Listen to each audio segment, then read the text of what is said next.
I don't. Anybody see it over there? Hold on, man. I don't know why I be doing it to me. You lie, you lie. Okay. I don't hold on. Let me just go to it normally. I don't know where the hell. Okay.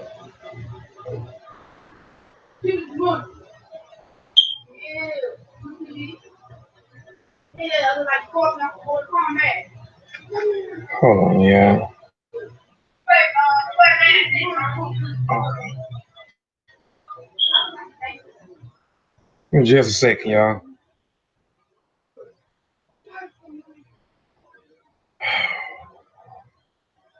I'm gonna have to change things.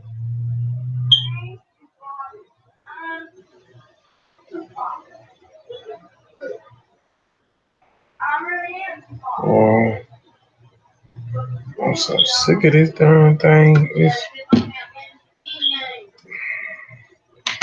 Hold on, y'all. Give me 1 second. I'm having technical difficulties on this end. Hey, can I? Am I clear?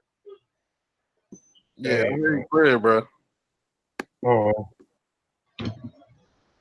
I ain't what kind of acting up. Hold on. All right.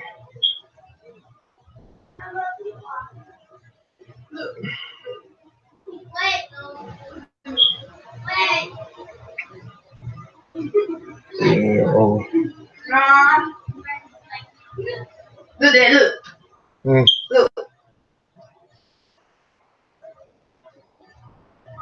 Boy, what you start being silly.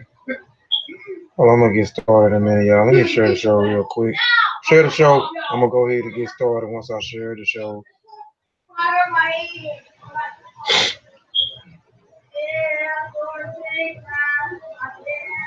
Uh,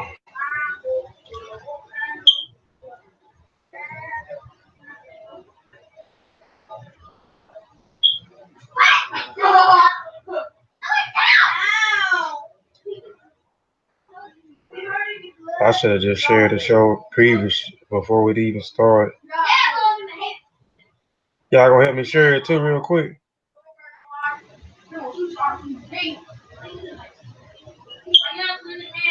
Y'all still on here with me? Ain't no Yeah, me. Yeah, bro. We sharing it, bro. we got you. Oh, okay. Dang.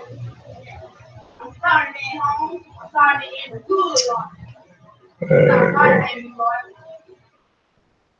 All right.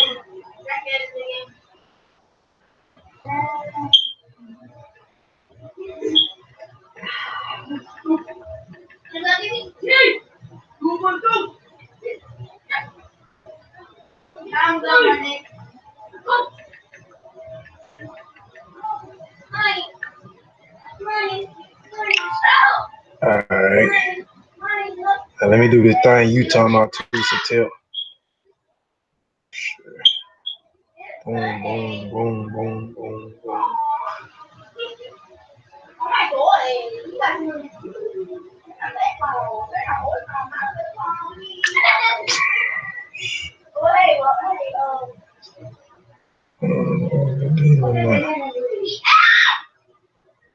All right.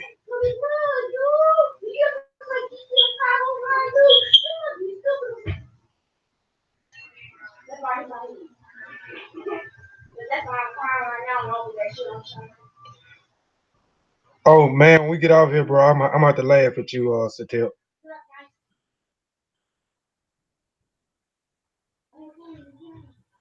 All right, bro. Oh, y'all, what you'll be about old boy, I tell you. Yeah. Yeah, that's all I'm gonna share too, man. Let me get on back over here so I can get this thing started. This regular thing here, man. This thing here.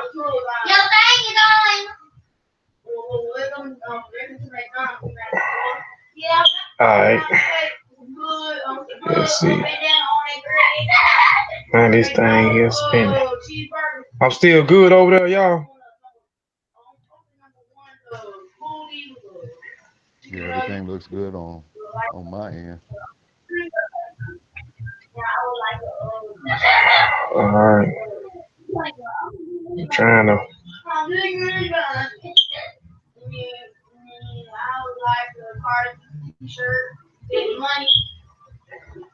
All right, I see you now. I want to say ETM Hotel, do our Aku, do our Netcha, Fatmo Lafayette, Fatmo EY Pele, Majuba Iba Egungun, Majuba Iba Egungun, Majuba Iba Elakba, Majuba Iba Elakba, Ren Kofi Paisai. I always want to give honor and praises to the ancestors because, again, without the ancestors, we wouldn't be here. We are our ancestors. Welcome back to Kofi Paisai TV. Before I get started with part three, I have some of my powerful brothers on the panel with me. I have Satep T'Challa Bangara, and Vasa Nicolo Gullah. Well, let me and Satep Miriam, and I'm saying everybody else's full name and they say his full name. So, y'all got anything, man, before we jump in the show?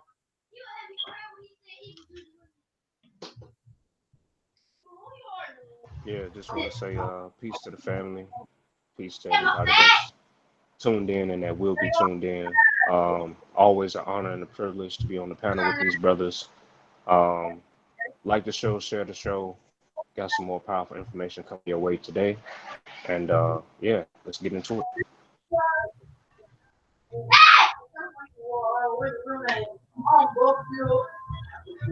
Anything, Satep? Anything, Voss? Yeah. Like, share the show, subscribe, Kofi Piese TV. Hope y'all enjoy the show on how white folks got so rich. Peace to all the brothers on the panel. Peace to the audience. And as y'all heard, please like and share as much as possible. And I'm going into mute. All right.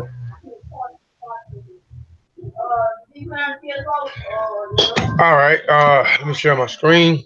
Again, this is another installment. How white folks got so rich. This is part three. This is the third installment of five. Uh, okay. They go up. I ain't gonna keep y'all too long today. Good 30-minute educational show. Excuse me.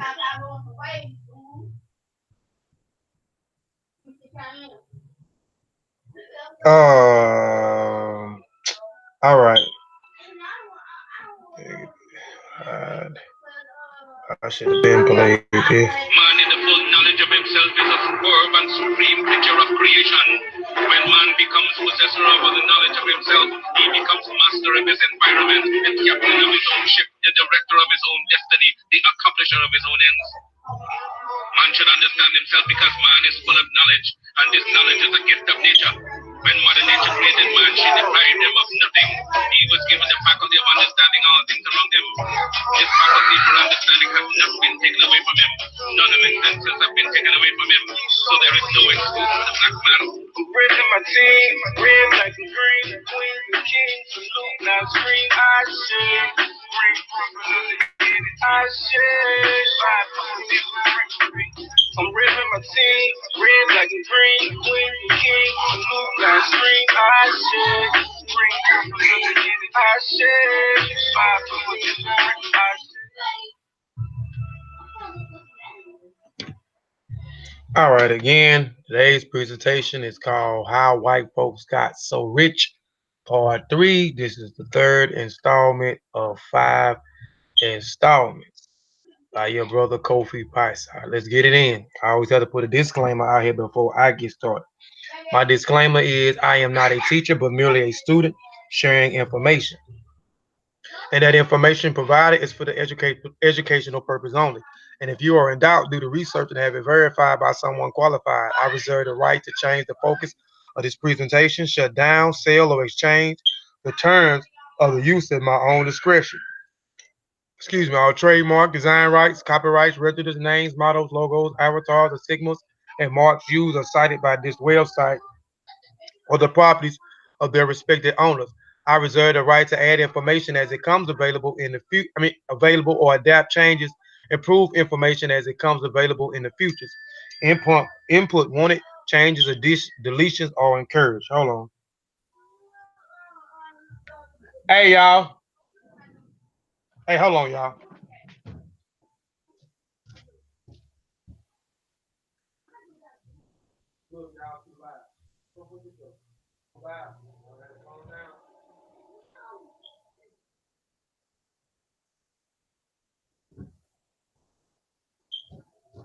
All right, come back. Man. All right, everybody that follows me know this is my saying. I believe this is a powerful saying. As I learn, we all learn. And my new saying, let's get this culture. Because a lot of us don't understand our culture, don't know and don't know our culture. And we are at war with our cultures, our traditions, and our heritage. All right, part one presentation, and I'm gonna give a brief summary on part one and part two for those that may have missed uh part one and part two. I just give you some of the few details that I presented in part one and part two. You'll have to go back in the archives and check out part one and part two to get the full uh presentation. But part one presentation, how white folks got so rich. These are some of the bullet points that I touched on. Indian land grab is where the Europeans grabbed the land from the Indians, and the Indian Holocaust was systematically calculated and extremely profitable for the European. The Dawes Act. So I talked about the Indian land grab. I talked about the Dawes Act. The Dawes Act was pieces of their Indians' own land and were rented or deeded to them by the government to the Indian only if they changed their names to English, which disallowed white officials to slip the names of their relatives and friends onto the Dawes rolls, and illegally rep for themselves millions of acres of land. Slave, slavery, the most profitable business of all time. Everything in Western world, its cities, institutions, and wealth is built on the profit of black slavery. U.S. presidents owning slaves, sugar to cotton to oil. So these are some of the points that I touched on to go more in depth to to see the more in depth details on the Indian land grab, the Dawes Act, slavery in general, uh, the U.S. presidents owning slaves, and those the sugar plantation to the cotton plantation to the oil that we have now. Those are booming business. Those was big business. Oil is still big business. All right, part two presentation on how white folks got so rich. Jim Crow, we talked about Jim Crow. Sharecropping, we talked about sharecropping. Greeting international banks like the Rothschilds, the Lehman Brothers were tied in a local merchants and reaped outstanding profits from the sharecropping debt penage system. And the giant retailers, uh, Sacquish, Houston, uh, Golden Checks, if I'm saying it right, in New Orleans, Rich in Atlanta, Goldsmith in Memphis, Sanger stores emerged in the backs of the cotton growing black farmers, forcing into sharecropping. Black farmers, the labor union movement of the late 1800s have arguably done more to destroy black progress than any other known action of white people. Yet it is almost totally invisible in the written history of blacks in America. So these are some of the bullet points that I touched on. If you want more in-depth information on these things, where I go into Jim Crow, where I go into sharecropping, show how sharecropping works, uh, how I touch on the international banks, how they gain uh, a lot of their wealth from slavery, a lot of their wealth from sharecropping, the Rothschild or the International Bank, the Lehman Brothers. I speak on them and these retailer stores who also got their money or their riches off of sharecropping.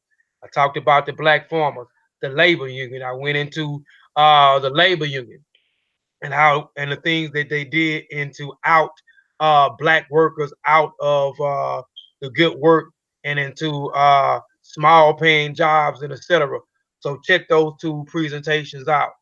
All right, now let's get into the presentation for today. First, we're going to talk about the Compromise of 1877. The Compromise of 1877 is probably the most devastating single political event in the history of blacks in America. This is when a group of politicians of both parties convened at the Wormley Hotel in Washington, D.C. to attempt to revolve the deadlock presidential election of 1876 between uh, Rutherford B. Hayes and Samuel Tadell.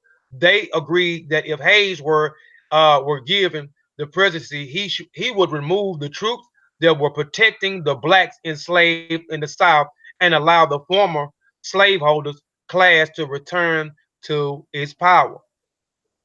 In effect, this is the exact point in history when American whites decided that black emancipation was a mistake. And from that day forward, blacks would never have freedom, justice, or equality in America's society. Blacks were returned to virtual slavery and assigned to permanent political, social, and economic inferiority. Louisiana Congressman William M. Levy, a member of the Jewish community, gave a speech in Congress that convinced the lawmakers that the profoundly racist actions was the best policy for all of America. Blacks had made great strides in those 14 years since the emancipation had developed private businesses. We know after we was emancipated in uh, 1865, we did make tremendous strides as we was free. Because again, we was doing the slave trade. We were the one, you know, making the oppressor rich. We was the one that was doing all the work. We was building the roads. We was building the bridges. We were building the houses. We were building the brick businesses. We was laying the cement. We was doing the electricity work. We was doing it all. Uh, Let me see. Okay, develop private businesses, achieve political office, and even set up a dozen of black all towns. One more specific that we know of, Tulsa, Oklahoma. But white terrorists target them for total destruction, as Rosewood. We know about Rosewood. We Rosewood and Rosewood and Tulsa, Oklahoma. Black Wall Street, and many other lesser known places that met a violent demise at the hands of jealous and the convenience of whites. Like I said, the most famous one that we may know of, but are the most one that speak about mostly is we know about Rosewood, but the most one spoke about is the one in Tulsa, Oklahoma, that they call Black Wall Street, where a group of people came together and started circulating their black dollars uh, in their own community. And we know how that turned out. Black lost blacks lost billions through the acts of terror. Their businesses were often uninsured because the racist policies of American insurance companies. So the destructions of the black business was totally unrecoverable. Whites had no such disabilities in growing their businesses.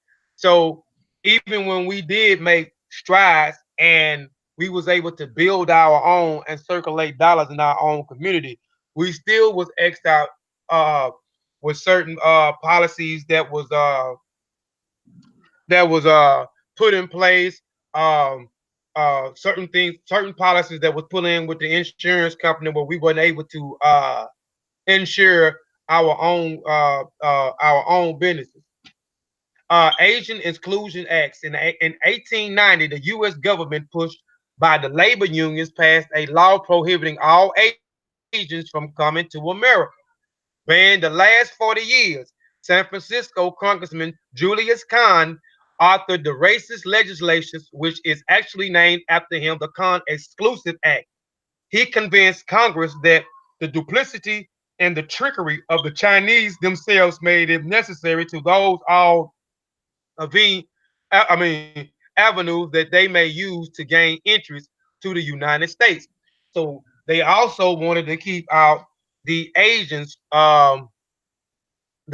as well. So they did all types of things, all type of trickery things, all type of policies that they put in place to also to keep the Asian out, to keep the Asians out as well. At the same, Congress made European immigrants much easier. By doing so, white protected their workers from more infectious and industries agents who had come to America and established a strong and independent economic foundation based on service and light manufacturing industry. White Europeans flooded into the Asian physically and to seize their place in the job market. Those Asians that remains were subject to brutal propaganda campaigns and the Jim Crow system tailored for them. So we know that during the Jim Crow laws, we know that there were certain policies and certain things set in place in order to, one was segregation. Others was again the union and other different policies that keep us out from doing certain things, getting good jobs, and etc. Rewarding the good jobs to the European, those high paying jobs, and firing us from those good paying jobs and putting us in those low paying jobs. So they got a handle on the job industry the same way that they did the same thing with the Asians. The Asians that came here, they set up, they put these same policies into office. They did not want the Asians with a leg up as well in the working force. The iconic Union label profoundly affixed the American manufactured goods was originally applied to cigar boxes and read, the cigars herein contains are made by white men. Soon thereafter, Californians passed a law requiring every cigar box a white label Union stamp to distinguish their product from those cigars made by the Chinese. So you can see right there, they're trying to get their hands in and get a leg up in the selling cigars in the cigar industry. White jewelry and the union members are particularly obtained vast underserved wealth through their anti-Asian campaigns. Not only were they discriminatory, but the anti-Asian laws banned real businesses competitions, thus keeping prices for the whites manufacturers good officially high. Presidents of white supremacy. Woodrow Wilson. Let's get into him. During his White House tenure from 1913 to 1921, President Woodrow Wilson established a racial segregation as an official United States government policy. This included a wholesale of firing of blacks in government positions throughout America and replacing them with white. This is what they did. They was always going in and firing those who was well qualified and bringing in their own white or European counterparts who was not qualified for the jobs. One day in 1913, for instance, the Atlanta postmaker simply fired 50 black messengers and gave their jobs to whites. When questioned, he did not attribute the mass firing to any lack of performance of their duties. He said that the whites had families to support. So he was like, damn the black folks and their families. My counterparts have families that they have to support. So no matter how qualified these black individuals are, we are going to get rid of them, and we're going to put those that are our we're going to put our counterparts in these positions so they can able to um, pass generational wealth down, or are able to take care of their families. The 50 affected black men and their families had no recourse, and the rights placement had to demonstrate no qualifications other than their skin color. Major newspapers harassed blacks who held prominent positions until they were removed. Between the union bias and the private sector discrimination, President Wilson acted cleansing of the government workforce further regulated blacks to agriculturally and domestic labor while unjustly enriching whites.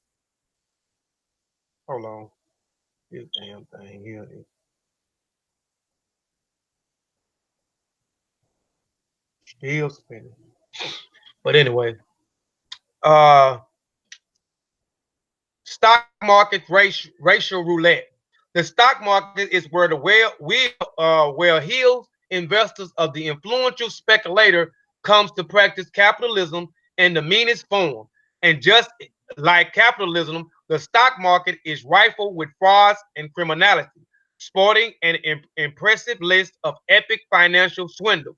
The most sophisticated conspiracies are hatched on Wall Street in New York City that began as a thriving market in African slaves, and an indication of the extent and levels of its slimes is the prominent and respected figures turned out to be the most corrupted financial gangsters in the world history convicted pyramid schemes.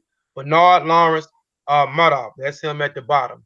The stock market most notorious scheme was known as the crash of 1929, a collapse of an economic that bankrupted the common American while blessing those with inside knowledge to become ever rich.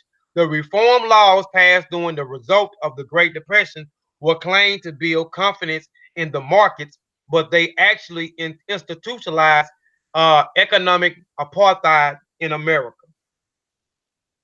The Security Act of 1933 and the Security Exchange Act of 1934 created two classes of investors. One, an accredited investor, the 3% of the wealth whites who were able to invest without restriction, and two, unaccredited investors, the remaining 97% left on the outskirts of the market without access to the free trades enjoyed by the money insiders. The system was rigged with a list of qualification designs of effective discouragement. Black investors on one end, and much of its profit was and is derived from mortgage scams. Third, world operations, offshore bankings, and a host of Ponzi schemes and swindles often target poor black people.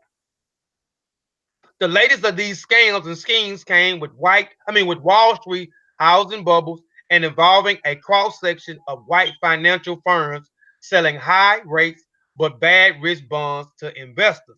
With the promise of a huge gain, financial institutions like predatory lending bankers of America and mortgage sharks or Marquess and Countrywide steered blacks into balloon mortgages on over appraised homes. They still doing that today.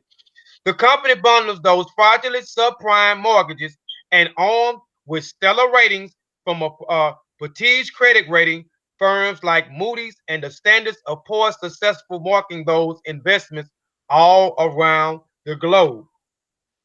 uh, the predictable collapse of the housing market in 2008 and the tyranny of the foreclosing and bank neighbors served as a transfer billions of dollars from the black pockets to whites, just as nobody was jailed for a series of weapons of mass destruction, lies, and generated the everlasting global war.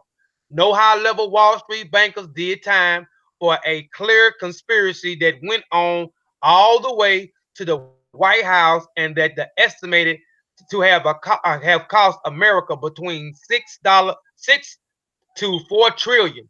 The market collapsed, producing both the largest setback in black wealth since the transatlantic slave trade and the explosion of white multi-millionaires. Hold on, let me go here.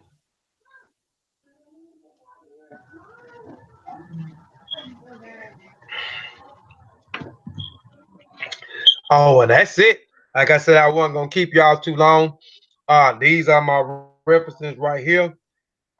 Again, uh, this series of how white folks got so rich. Uh, it is me breaking down the different, the different. I mean, well, all the wicked things that the European did in order to acquire wealth. They utilized white supremacy in order to obtain wealth. I showed you again in the first presentation. We talked about uh, the Indian land grab, where we talked about the European coming over here and taking the native, so-called Native American or the Indian land. Then they created something which was called the Dawes Act, creating the Dawes Act, and everything that they did again was hold on, let me turn this thing out there. And everything that they did was, they thought about these things, and everything they did was in the benefit of them. So when they used, after the Indian Grand Black, after they grabbed the land from the Indians, then they created the Dawes Acts. And as they created the Dawes Acts, this what was so crazy was the land that they stole from the Indians. They wanted to they wanted, in order for the Indian to either rent the land or them to deed the land back to them, the Native American had to change their names to an English name. So this was all conspired in order for them to change their names into an Englishman, so their European counterparts can who are have Englishman names can also grab the land. They can also get free land, get land deeded to them, or rented land at a low price. So they created the Dawes Act. Then we know after that, them transporting slaves uh into America. Um, and as they transported slaves, we know they utilized slaves not only in America but South America and the Caribbean, and etc. They utilized us to build their wealth. So they created they created different types of plantation, where you had the sugar plantation, which was a big boom for them, where they was able to acquire wealth. Uh, Cotton was also another uh, big boom for them, where they was able to acquire um, wealth and other different forms that they utilize in order to gain wealth, as well as oil. That is the big money maker today. Oil is the big money maker today. This is why a lot of our families are tricked to go into the military and to fight for their country, but they're actually uh, going over there and breaking down and destroying governments and then raping them of the natural resources. That's why we stay over there in the Middle East for the oil and for the gas over there, because those are the big money makers over there. And we know also them utilizing, after they so-called emancipated our ancestors, they uh created these um Jim Crow laws. So they created all these different policies and etc. Uh, in order for us to hold us back or push us back.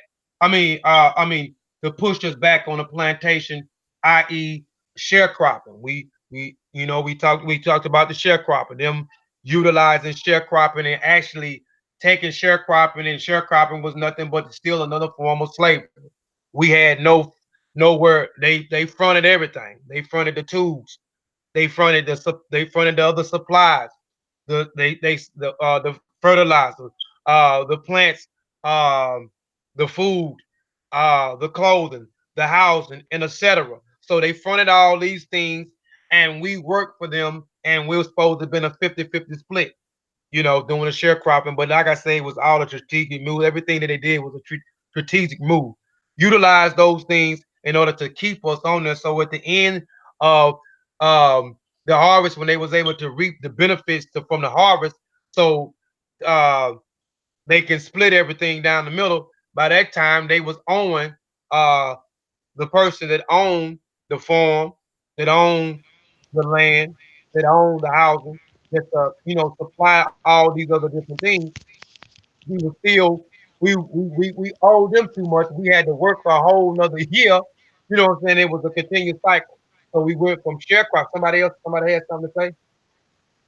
Oh, yeah, I was going to ask you, did you speak towards convict leasing yet? No, I ain't spoke to a convict. You can speak about it real quick, man, if you want to. Well, I won't go too far in depth, but if you start with sharecropping in the Jim Crow era, my bad, Hmm. you have to mention convict leasing because that plays a big part in the transition of slavery to another means of free slavery. And what this did was it put a stipulation out to where, at this time, you could have been 7 years old, but what it allowed was for black males, and some black women as well, to be arrested and leased out to contractors for That's free right. or cheap labor. And Hmm. this played a big part in the development, not only in the development of a lot of what was built at time, but it was a huge aspect of keeping the racial divide there. So when you study this, you have to know about convict leasing as well. I didn't want to take away from your build. I just wanted to make sure that gets mentioned. Right, right, right. Um, Also, like you said, with the convict leasing, also, with these other different acts that they was able to establishing through policies, especially through the union, where the union was coming in and their main focus was to get your black butt off of those jobs, those good jobs, get you off those jobs, and etc. Let's go back real quick. Yeah, the sharecropping, the black farmers, the labor union. You know what I'm saying? Again, the labor union was again utilized to push you off those good jobs and put their counterparts into those good jobs. And you can see here with the compromise of 1877, the same thing. You got the president utilizing certain things, pushing certain policies. Um, you know what I'm saying, to keep us uh in certain positions. So again, that's and even like I said, even when we go into, they did the same thing to the Asians. They used those same Jim Crow system, those James laws and policies that they passed in order to keep the Asians that was over here down, because they wanted to uh continue to keep their counterparts able to support their families, are able to keep keep their wealth intact. They didn't want no competition, so they did whatever they had to do in order to eliminate or to destroy their competition. So again, this is part three. It's small. It's actually the smallest one out of all of them. I didn't know it was gonna be this small though. I'm trying to make it like 30 minutes. But part four, we'll be going. Me and Satep and Rob Miriam will be doing part four, and then I'll come back and we'll do the last part, which will be part five. Um, Tune in tomorrow. I'll be live again tomorrow. I'll be on the Master Warrior Clan channel. I don't know which presentation I'll be doing tomorrow.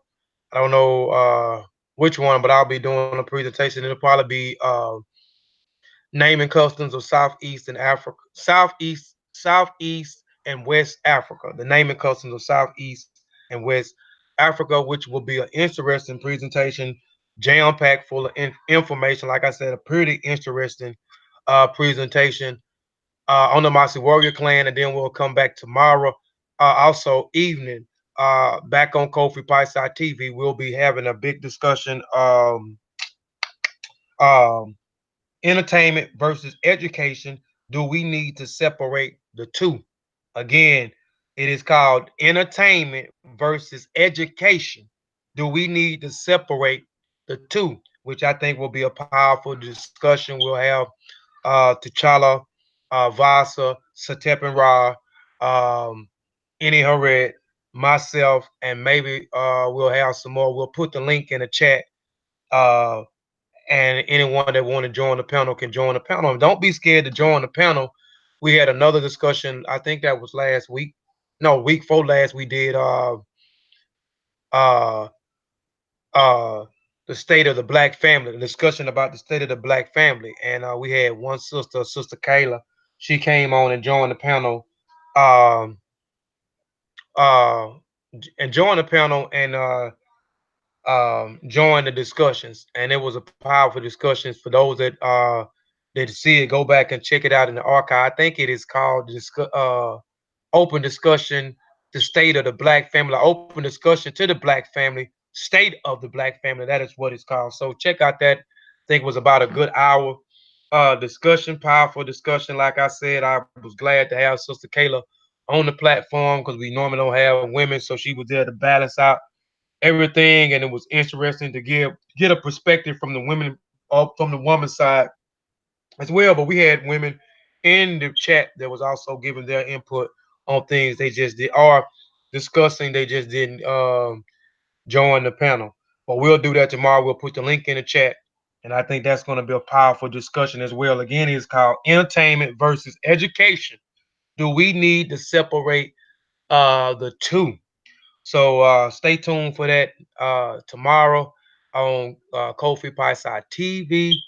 Um, and also be looking for name the name customs of Southeast and West Africa on the Massa Warrior Clan YouTube channel. That one will be at 2 p.m. and the other one will be at 6 p.m. Sorry for the I know that was a little bit too short. I hate it was a little bit too short.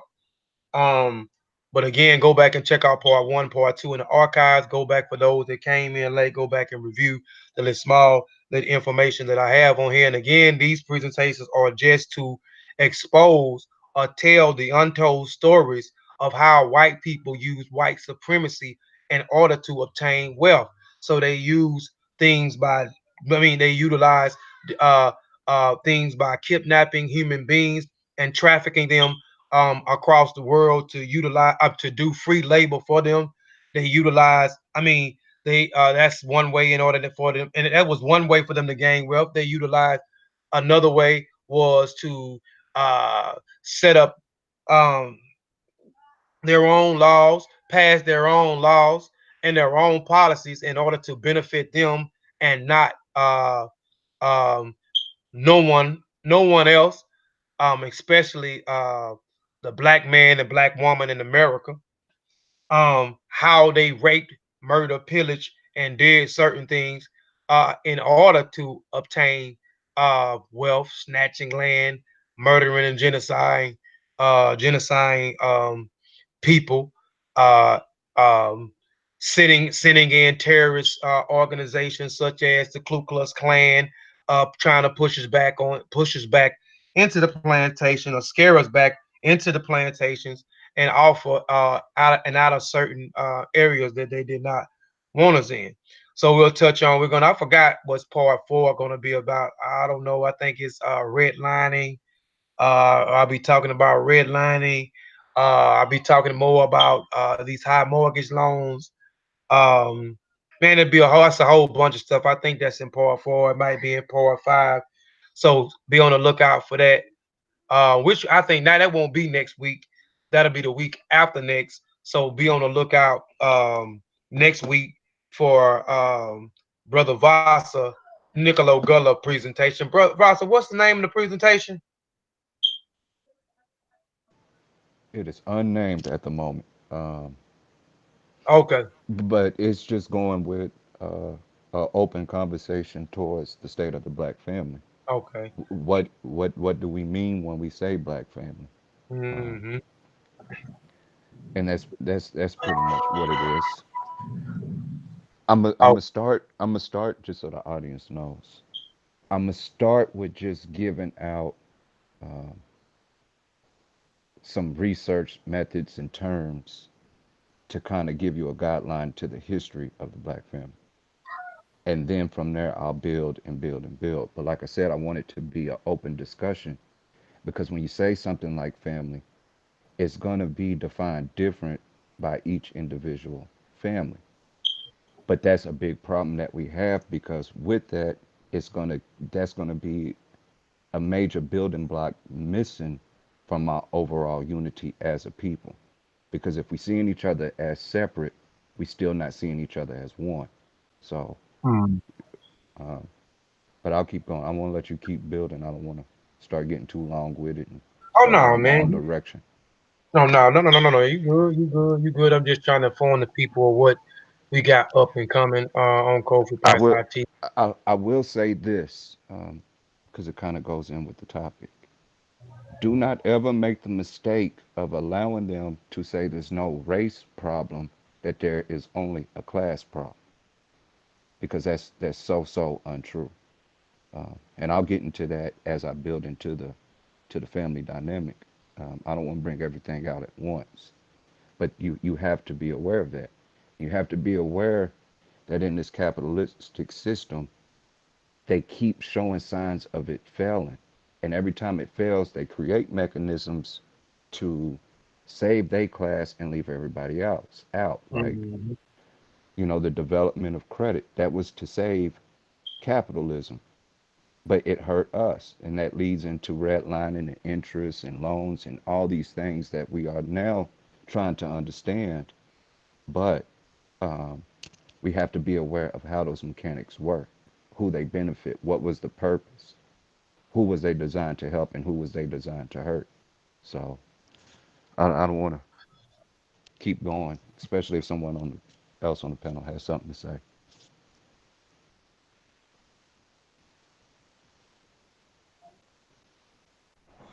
I did want to chime in with a couple of quick points. Um, the first one is the purpose of these presentations should provide the family with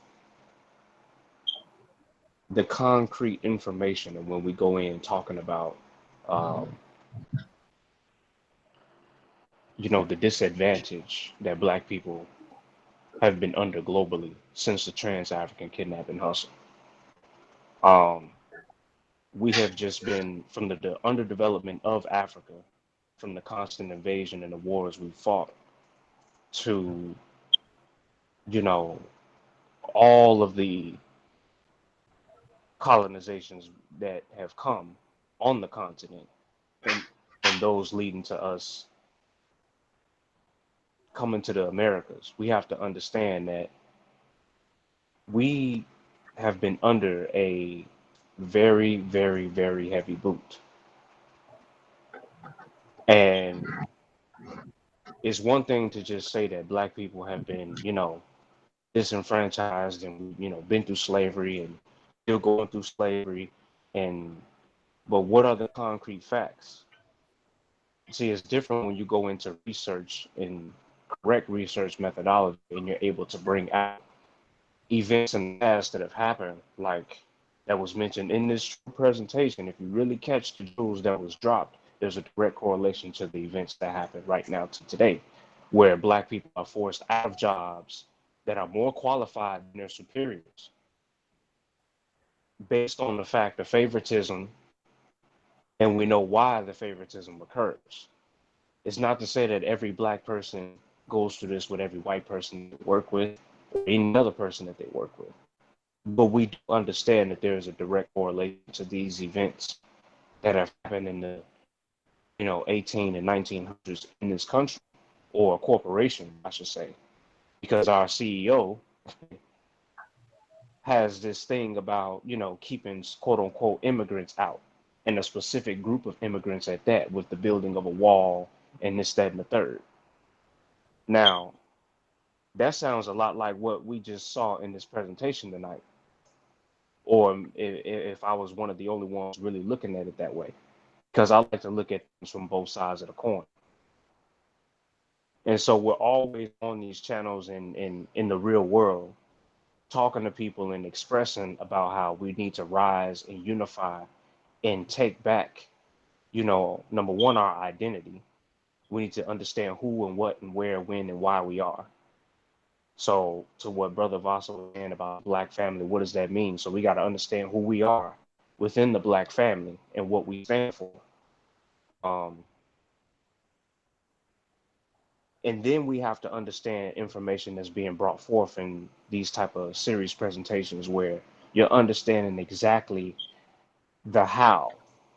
We've been told what has happened so many times, so many different ways. This is how, in case people, because most people do not go in and research exactly how JP Morgan Chase, you know, Wells Fargo, and the rest of them have gotten to the point that they got to. You know, who's behind these businesses that have, you know what I mean, been the face of America's economics for so long. Mm-hmm.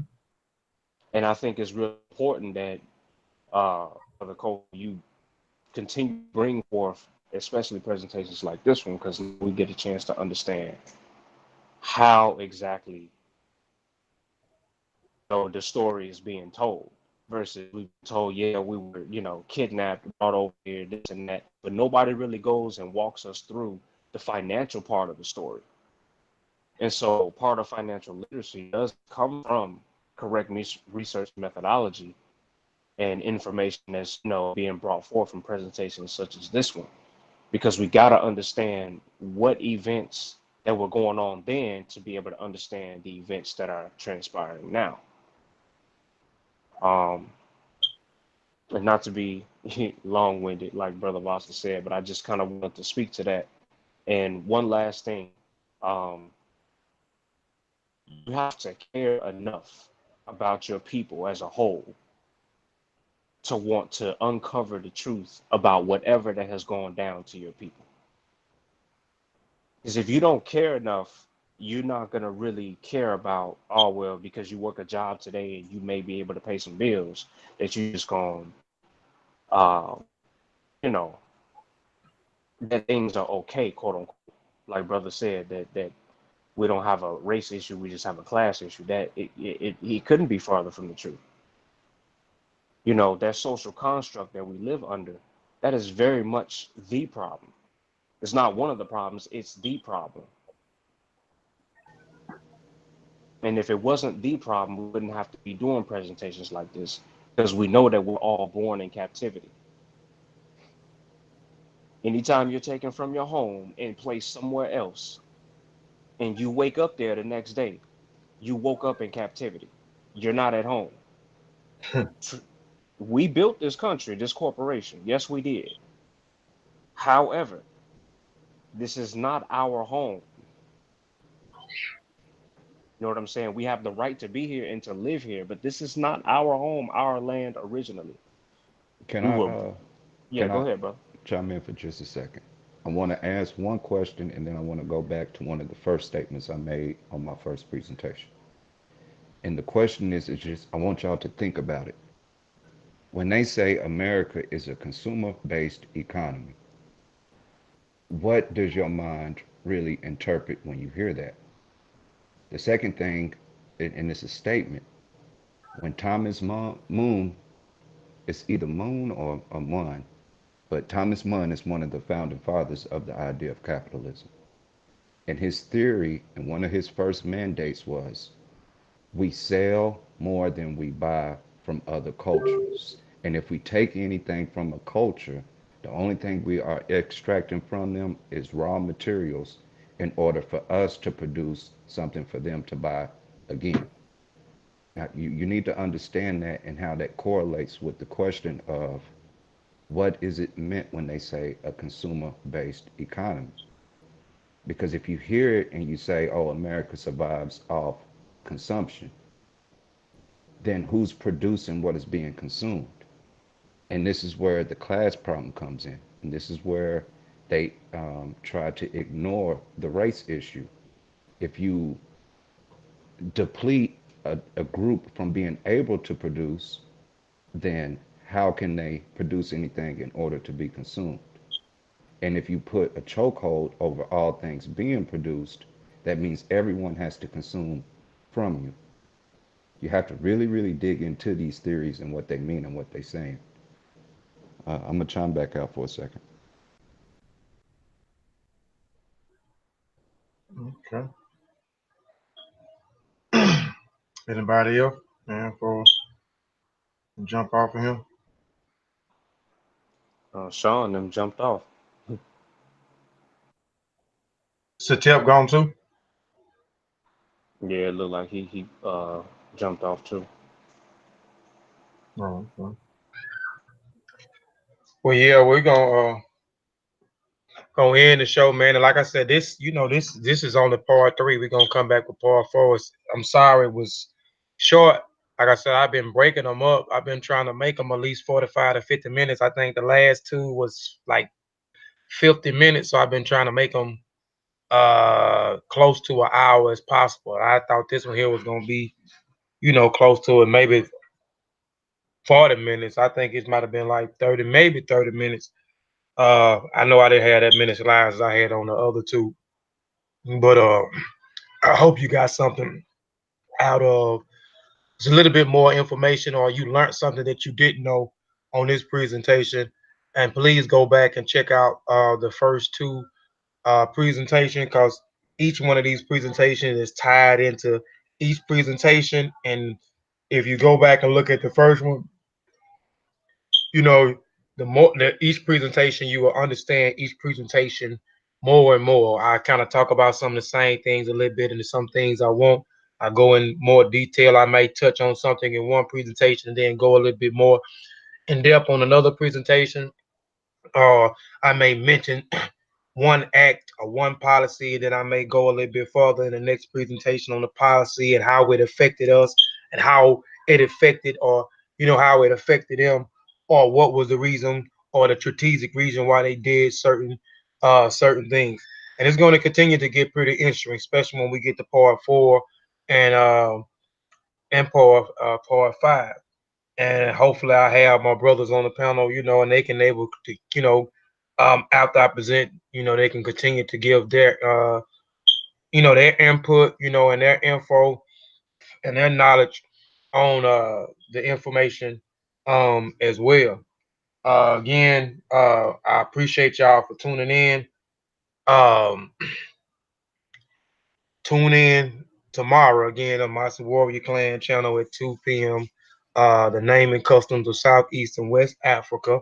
It's going to be an interesting, very interesting and powerful presentation, because I'll be going into the name and customs in West Africa, South Africa, and East Africa. So I'll be talking about a lot of different ethnic groups and the things that they do in order to name their people, name their children, how long it takes to name them, why some children have more than one name, why they was named certain names, why this name means such and such, why they was named after an ancestor or whatever the case may be. So that's going to be a powerful presentation.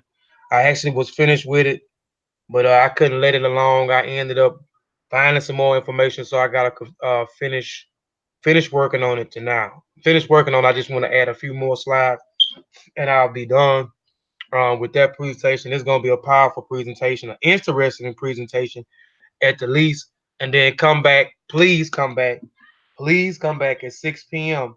Uh, 6 p.m. Central Standard Time. Again, the name of the presentation, not the presentation, but the open discussion is called Entertainment versus Education. Do we need to separate the two? So that's going to be a powerful discussion. Again, I have my brothers, Sisip and Ra, T'Challa, Vasa, Sutek, Ini Haret, Sean Calfunny. And hopefully we'll be able to get a few other people in the chat on the panel, like we did when we did the other discussion, which we didn't have but one sister to join, which was Sister Kayla. So hopefully we'll have some more people to jump on the panel. Don't be shy, you know what I'm saying? Just jump on the panel, man, and engage in the conversation and give your input, and share your wisdom with us and with the family out there. So please, and here, please go subscribe to the Session Metaneta. I am a member of the Session Ma'ani Metaneta, which we are aspiring groups. We are aspiring to be true scribes. We are studying the language, which is called the running Kemet, and the writing script, which is called the Session Metaneta, which you may know as the hieroglyph. So please go check out us on Facebook. It is Seshu Ma'ani Metaneta. Go check out our website. It's www seshubaanimetanature.com, or you can purchase the textbooks that we have, the beginner's course. If you want to take the course, you can also enroll. And if you're interested in the class, you can also purchase the textbooks, the beginner course uh, of the Session Meta Nature on that website, as well as Emicat's penmanship book if you want to learn how to write the sesh. Also, you can purchase the book that we purchased, a collective effort we published in 2016 surrounding the debate. Has the ancient hieroglyph uh, been deciphered. I had a session with another been deciphered. So it is a rebuttal book that we put out to Walter Williams. Had the session with another been deciphered. You can purchase that as well. Also, go subscribe to Kofi Piese TV. If it's your first time on the channel, please subscribe.